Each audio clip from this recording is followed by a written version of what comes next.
Continuando a nossa aula de autômato finito, nós temos definidos que um autômato finito é um mecanismo que é definido como sendo uma quadra, que tem um conjunto de estados, um alfabeto, um mapeamento, o estado inicial, que é zero, e o conjunto de estados finais. E a linguagem aceita por um determinado autômato é um conjunto de cadeias W que pertence composto por símbolos do alfabeto sigma, tal que o mapeamento partindo de Q0 com W, eu chego no estado QF e esse estado é final. Vale observar que nesse autômato determinístico, o mapeamento delta, ele é um mapeamento que vai de um estado com o símbolo do alfabeto para outro estado. É como se eu tivesse uma transição de Q com A para P, que é representado desse jeito. Bom, hoje nós vamos estar falando de duas extensões do autômato finito. Um que é chamado de autômato não determinístico e outro com transição vazias. Para que se faz isso? Para que se faz essas extensões? Em algumas situações ficam mais fáceis de serem modeladas usando um autômato não determinístico ou usando um autômato com transições vazias. Que extensão é essa? No autômato não determinístico, a extensão é do mapeamento. O mapeamento, ao invés de ser de um estado com símbolo levando num único estado, ele pode levar num conjunto de estados. É como se ele estivesse no estado Q, com entrada A ele pudesse ir para P, ou com o estado Q1. Então ele tem um não determinismo a partir de Q, com entrada A, para que lado que ele vai. O mapeamento, então, é representado assim: delta de QA é P e Q1. E a linguagem aceita por esse autômato? Qual vai ser? A linguagem aceita por esse autômato é um conjunto de cadeias dado, tal que, a partir do estado Q0 com W, ele chega num conjunto de estados T, e esse conjunto de estados contém algum estado final, que está no conjunto F.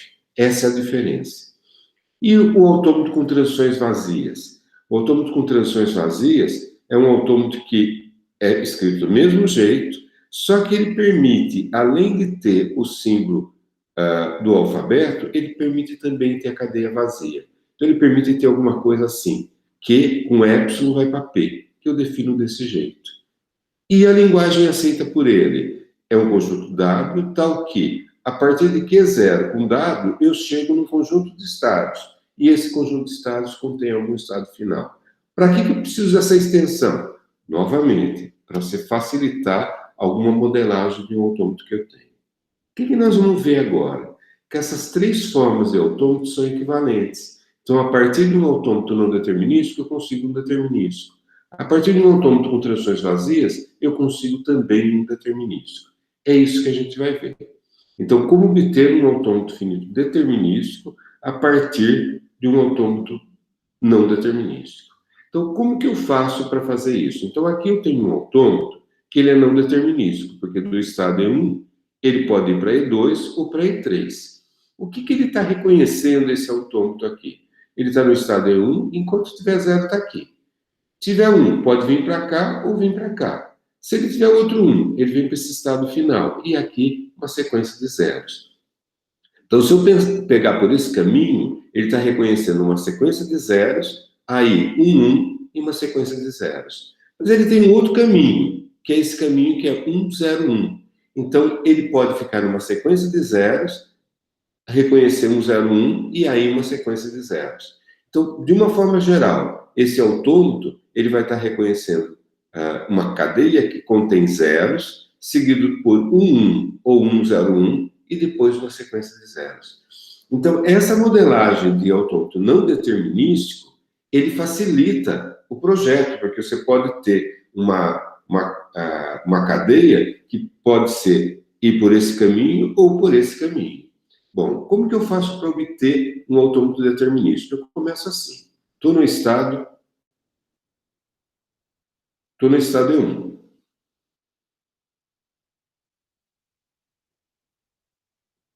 E esse estado E1, infelizmente não vai dar certo. Esse estado E1,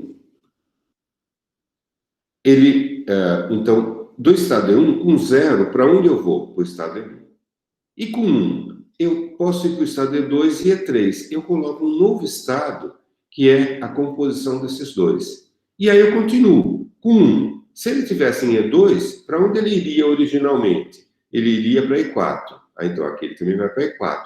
Mas se ele tivesse em E3, para onde ele iria? Não está definido. Então ele só vai para E4.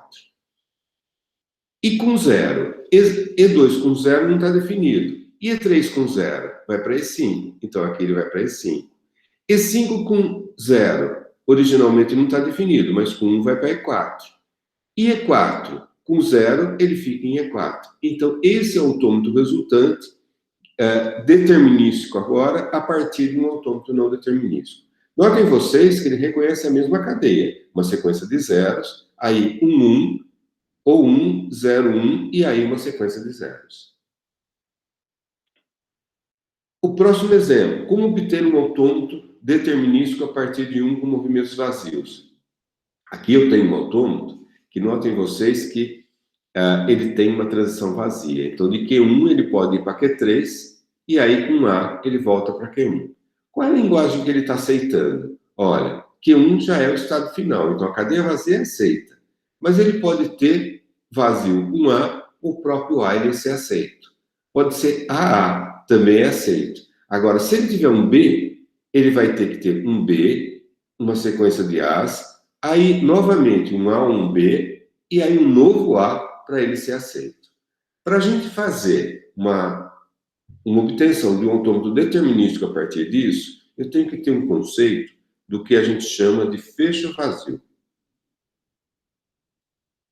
Esse fecho vazio, o que ele é? É o alcance que um determinado estado tem a partir de transições vazias. Então, esse fecho vazio, a gente vai estar descrevendo assim. Do estado Q1, qual o alcance que ele tem com transição vazia? Ele mesmo ou o estado Q3? O estado Q2, qual o alcance que ele tem com transição vazia? Só ele. E o estado Q3, qual o alcance que ele tem com transição vazia? Só ele. Então aí eu começo a fazer a mesma coisa que eu fiz no autômato não determinístico para cá. Estou no estado Q1, mas eu não quero Q1, eu quero o alcance vazio dele. Então eu começo com Q1, Q3. E aí eu vejo com transição em A. Q1 com A, para onde vai? A, não está definido. E Q3 com A, para onde vai? Vai para Q1. Mas Q1 não é Q1, é o alcance de Q1. Então é Q1, Q3. Aí com B. Q1 com B, onde ele vai? O alcance de Q1 é Q1, Q3. Então eu vou ver esses dois estados. Q1 com B vai para Q2. E Q3 com B? Não está definido. Então ele está aqui em Q2. Q2, qual o alcance de Q2? É o próprio Q2. Q2 com A, para onde ele vai? Q2, Q3. Eu crio esse estado. E com B, Q3. Q2 e Q3, qual o alcance deles? É Q2 e Q3. Com A, Q2 com A, é Q2, Q3. E Q3 com A, Q1. Então ele vai para Q1, Q2, Q3. E assim, de uma forma, a gente consegue construir de uma forma determinística esse autômato, porque eu só vou criar transições com entradas determinísticas. E dessa maneira eu consigo um autômato determinístico equivalente ao autômato anterior não determinístico. E dessa maneira a gente conclui essa aula, que apresenta o quê? Que a partir de um autômato não determinístico ou com transição vazia, eu posso chegar num autômato determinístico.